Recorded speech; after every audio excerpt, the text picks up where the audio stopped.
has been a war, and we're very hopeful that this company comes to its senses, recognises that there is an enterprise agreement in place that's been negotiated and democratically endorsed by the membership, and it needs to be upheld. That agreement is something that we fought hard for, it's something that we continue to fight hard for, and we're going to abide by the clauses in that enterprise agreement which says that we sit down and negotiate our way through this. This is an incredibly historic outcome. As Michael O'Connor from the CFMEU said before, we are not the first workers to be sacked by text. We know today that there are workers who get sacked by text. But I do know this, that few workers belong to a union like the Maritime Union of Australia.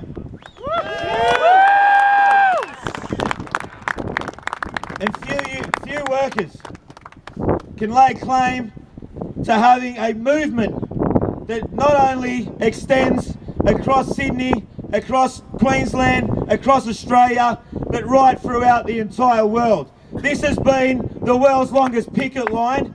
This has been a successful picket line, and we will ensure that we continue this fight until we get the outcome that we deserve as workers.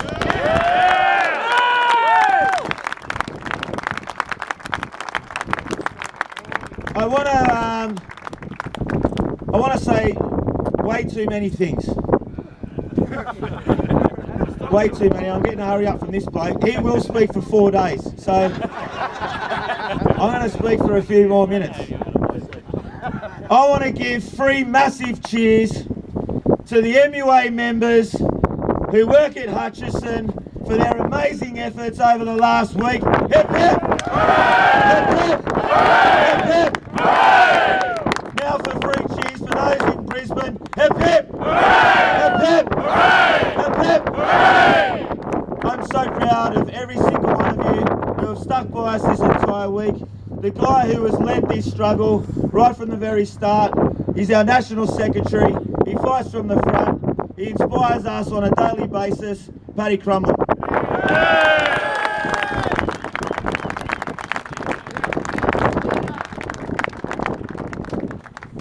As one of my mates said, I don't think we're fighting from the front anymore, we're fighting on all fronts.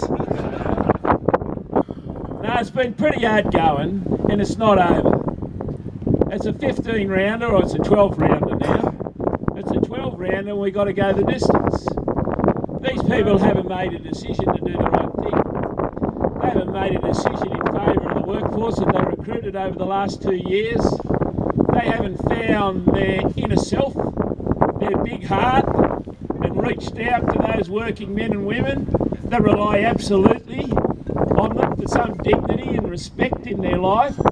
They've been forced by the law, as I said this morning, I've been saying in the media, we're the ones working inside the law, the real law, the law of justice, the law of integrity, and the law of responsibility to each other, and they've been working outside the law, the law of selfishness, the law of elitism, the law of self-interest. So we've gone, and there's been enough juice in the law of the good people for us to get over the line in an injunction. Now, what an injunction is, it's a temporary order that will say, and we're still arguing about when it applies from. Did it apply last Friday, or was it yesterday, or was it today, or was it when the notice? And that's why I can't say definitively all the terms. And our lawyers are still pounding away, but the judge has made it clear he's going to make an order that all Hutchison workers will be reinstated until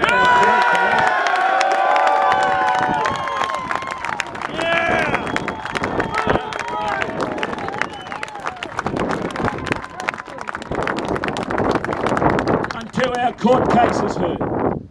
Now, they rang me up, the lawyers, at about 1 o'clock, and they said, well, to get into the federal court, I won't go for all the legal niceties, but to get into the federal court, you've got to give an undertaking that in the event we don't win that court case, it's only an injunction to our argument that there's been a breach of agreement and damages against the workers, and we'll have our day in court in 2 weeks' time. But to do that, the union had to give undertakings and any damages incurred in the company that we have to pay. And I said, how much is that? And I forget what it was. It was a lot of bloody money. And I said, it's too late to blink now. Anyone who likes a game of poker, as the stakes go up, you don't blink at the end. You're going to blink, you blink at the start. And so we said, yeah, whatever. You know, we're up for the damages. We'll work that one through. I'm not going to go on the public record about that one. And we'll deal with whatever comes back. So we got our day in court. The real issue for them, and part of what I've been doing in Melbourne today, didn't just go down there to talk to friggin' Koshy, was the... yeah, he's all right, yeah, okay. So, I'm down there saying to the ship owners, look, don't give up on these guys. Yes, they're imbeciles. Yes, they treat their workforce like they're rubbish. But understand this, we're going to win this, and that we want to man up that facility and woman up that facility. We want to make sure that there's a workforce in there. We're the best stock workers in the world. We're the best wharfies and stevedoring workers in the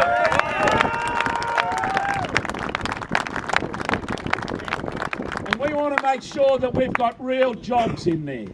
And we want those contracts to come back. This is the irony of it. These ratbags over there doing the best to destroy the business, and I'm running around with a broom up my arse, sweeping the street trying to get it back. And they're suing us and sacking us. Jesus Christ, it's like Alice in Wonderland, everything's reverted. Maybe they should be out of here and we should be in there running the joint. Anyway, they wouldn't have enough horsepower to get a peaceful assembly together, those blokes. I might say couldn't organise a what's-his-name in a what's-his-name. So we're going to go back in, and I said to them, look, you've got to bring the contracts back. See, this has been a big thing of self-harm, these guys. They've damaged your lives. They've ripped workers out from the heart of that workplace. They have denigrated and belittled and taken away your self-esteem. For what reason? Because they can. Because they can. And the great tribute I have to have for the Hutchison workforce and all of the people that knows what's going on here, that's resonating now and that has resonated since the start, this is a thing for all workers. This is a thing for retired workers. This is a thing for families of workers. If this thing's allowed to go on the waterfront where there is some leverage, where there is an ability to fight back, what sort of an Australia are these people creating for us?